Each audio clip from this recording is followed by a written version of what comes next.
Maturity کا ایک level یہ ہوتا ہے کہ آپ وضاحت دینا چھوڑ دیتے ہیں اور مکمل طور پر خاموش ہو جاتے ہیں۔ بحث نہیں کرتے، اگر کوئی آپ کو برا بھلا کہہ دے تو یہ کہہ کر مسکرا کر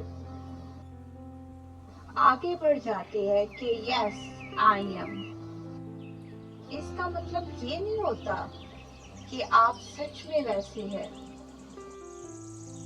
فرق صرف یہ ہے کہ وہ بات آپ کے لیے اہمیت ہی نہیں رکھتی۔ اور یاد رکھیں، گاڑی کے پیچھے کچھ فاصلے تک ہی کتا بھونکتا اور دوڑتا ہے، اور نہ ہی کتا آپ سے گاڑی چھیننا چاہتا ہے اور نہ ہی گاڑی میں بیٹھنا چاہتا ہے۔ ایسے ہی زندگی کے سفر میں کچھ ایسے عادات کے لوگ بنا کسی مقصد کے آپ کی راہ میں رکاوٹ پیدا کرنے کی کوشش کرتے ہیں۔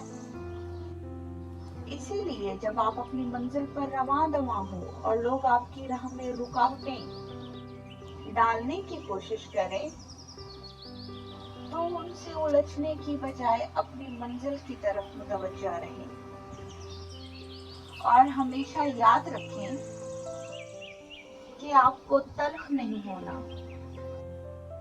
آپ کو بدلہ لینے والا نہیں بننا، آپ کو چالیں چلنے اور جال بچھانے والا بھی نہیں بننا۔ آپ کو لگے زخم دل پر ہے اور روح پر بھی ہے، لیکن ان کے لیے مرہم بدلہ لے کر تیار نہ کریں۔ مرہم ہمیشہ آسمانی ہی اچھے ہوتے ہیں، مرہم رحمانی ہی شفا دیتے ہیں۔ اور چھوڑ دیں، جو ہوا جانے دیں، جس نے کیا اپنے پیچھے دروازے بند کر کے آگے بڑھ جائیں۔